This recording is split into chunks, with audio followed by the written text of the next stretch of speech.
പിന്നെ നമുക്ക് ജൂണോയുടെ ഭക്ഷണം നോക്കാം. ജൂണോയ്ക്ക് സാധാരണയായിട്ട് നമ്മൾ ചിക്കനും വെജിറ്റബിൾസും കൂടെ ഇട്ട് വേവിക്കും. പിന്നെ എക്സ്ട്രാ കൊടുക്കുന്നത് തൈര്, ചൂടായതുകൊണ്ട്. അല്ലെങ്കിലും തൈര് അവന് മസ്റ്റാണേ. ഇതാണ് ജൂണോയുടെ ഫുഡ്. മഞ്ഞൾപ്പൊടി മാത്രം നമ്മൾ ചേർക്കുള്ളൂ, ഇറങ്ങി ചേർക്കില്ല അതിൻ്റെ ഫുഡിൽ.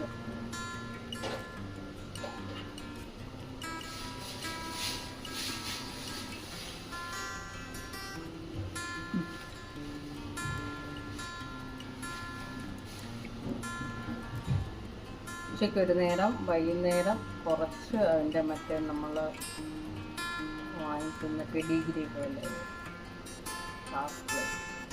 ഉച്ചയ്ക്ക് വയർ നിറച്ച് കഴിച്ച് കഴിഞ്ഞാൽ പിന്നെ ജൂണ് നല്ല ഉറക്കം. എൻ്റെ ചെവി ഇതിനകത്താണ്, നമ്മളപ്പോഴും പുറത്തോട്ടെടുക്കും.